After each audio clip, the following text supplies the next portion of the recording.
This is Optimal Startup Daily, episode 524, You Should Throw Away Your Charts Full of Numbers. Here's Why, by Ryan H. Law of ryanhlaw.com. And I'm Dan, I am your host and your narrator, reading to you each and every day from some of the very best blogs on entrepreneurship that we can find. And if you've been listening for a while and there's a topic we still haven't covered here, you can let us know about that by visiting oldpodcast.com. We love to get input from you and hear from listeners. So again, that's oldpodcast.com, oldpodcast.com. With that, let's get right to our post for today from Ryan and start optimizing your life. You should throw away your charts full of numbers. Here's Why, by Ryan H. Law of ryanhlaw.com. Imagine you're on a plane and someone sits down next to you and says, "Hey, I've got something interesting to show you." And they proceed to pull out a flip chart that shows stats about people in their church. Their flip chart shows that people in their church have half as much cancer, 35% less heart disease, they live 5 to 6 years longer than others, have a lower divorce rate, and a higher happiness rate. Then they say to you, "Isn't that interesting? Do you want to join my church?"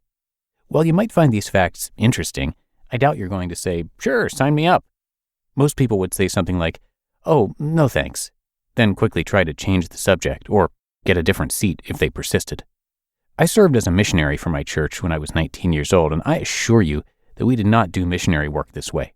The numbers previously mentioned are actually true for members of my church, but never in my 2 years of service did I share those numbers because numbers don't convince anyone.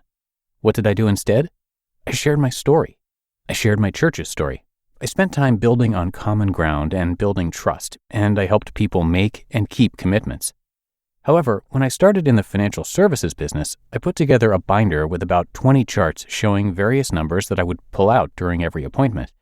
I had charts that showed the average return of the market, past returns for the main funds we used, the colorful chart that showed which asset classes outperformed others over the years, what happened if you missed the 10 best days in the market, and more. The fund prospectuses and brochures I would show clients were also full of numbers, past returns, alpha, beta, and standard deviation, just to name a few. I was sure that all of these numbers showed absolute proof that people should work with us. As financial planners, many of us are convinced that if we just show people the right numbers, they will see our brilliance and be convinced that they need to work with us. It doesn't work. Alpha, beta, standard deviation, past returns, and other numbers will not convince most people, just like numbers wouldn't convince you to join a church. Walter Chen of Data Hero said, quote, "The reality is that our decisions are not driven by data. They are informed by data and based on several variables beyond data, including intuition, past experiences, judgment, and context." End quote. Notice Chen's wording, informed by data. Our decisions are informed by data, not driven by data. In fact, according to Harvard Business School professor Gerald Zaltman, 95% of our purchase decisions take place unconsciously. Decisions made unconsciously are not driven by data. Michael D. Harris on Harvard Business Review said, quote, "I'd argue that too often selling to Mr. Rational leads to analysis paralysis, especially for complex products or services." End quote. Let's be honest, financial services are complex products and services. There are a lot of moving parts: goals, present needs, college planning, retirement, tax considerations, asset allocation, diversification, estate planning, and more. If we appeal to the rational brain only, we won't make that connection with the client that we need. Financial services and working with clients should be informed by data, numbers, not be driven by data. Behavioral psychologist Susan Weinschenk said, quote, "If you want to really reach people, if you want to communicate with them, if you want to persuade them, you need to figure out how to talk to the unconscious part of their mind." End quote. So how do we talk to the unconscious part of their mind? Let's go back to Michael D. Harris in Harvard Business Review. Quote, "If you want to influence how a customer feels about your product, provide an experience that creates the desired emotion. One of the best ways for a customer to experience your complex product is by sharing a vivid customer story. Research has shown that stories can activate the region of the brain that processes sights, sounds, tastes, and movement. Contrast this approach to a salesperson delivering a data dump in the form of an 85-slide PowerPoint presentation." End quote.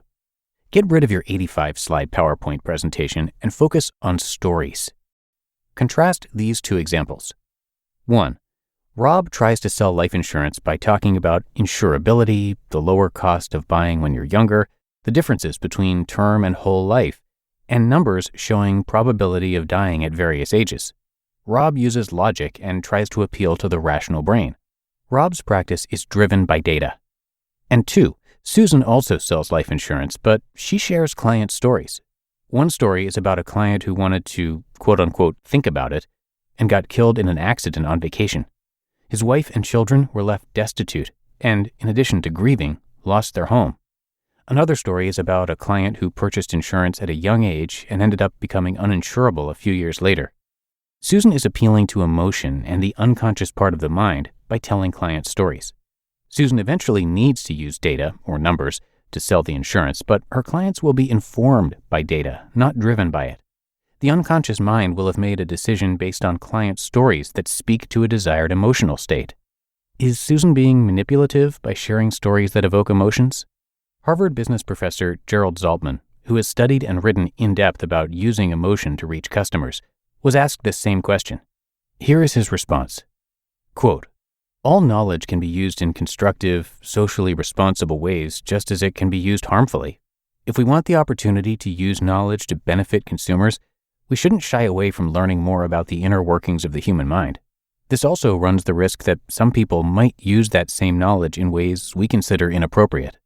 End quote. If Susan believes in what she's selling and acts as a fiduciary, then she's not being manipulative. I eventually threw away my binder with all those charts, and I started to think about financial services like my missionary service. Just like I did when I was a missionary, I focused on sharing my story, learning their story, spending time building on common ground and building trust, and helping people make and keep commitments. All of these things speak to the heart or emotions of the client. It's how we build trust and establish a connection. Action item. Write down a story that relates to one of the products or services you are selling. I keep a story notebook on Evernote where I keep track of stories. Writing them down makes it more likely you will remember it and use it.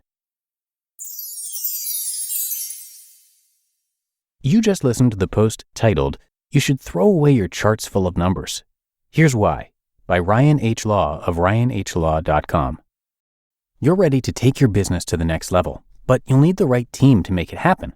Indeed makes it easy to hire and build a team with the right skills to make your dreams a reality. Indeed partners with you on every step of the hiring process. Find great talent through time-saving tools like Indeed Instant Match, assessments, and virtual interviews. With Instant Match, as soon as you sponsor a post, you get a short list of quality candidates with resumes on Indeed that match your job description, and you can invite them to apply right away. Plus, you only pay for quality applications that meet your must-have requirements. I love that Indeed makes hiring all in one place so easy. Indeed helps you see your top talent's abilities faster with 135 assessment tests. Start hiring right now with a $75 sponsored job credit to upgrade your job post at Indeed.com/startup. Offer valid through March 31st. Go to Indeed.com/startup to claim your $75 credit before March 31st. Indeed.com/startup. Terms and conditions apply. Need to hire? You need Indeed. And thanks so much to Ryan, and let me tell you a little bit more about him. His goal is to teach financial planners, coaches, and counselors how to use simple, evidence-based action steps to provide outstanding client care.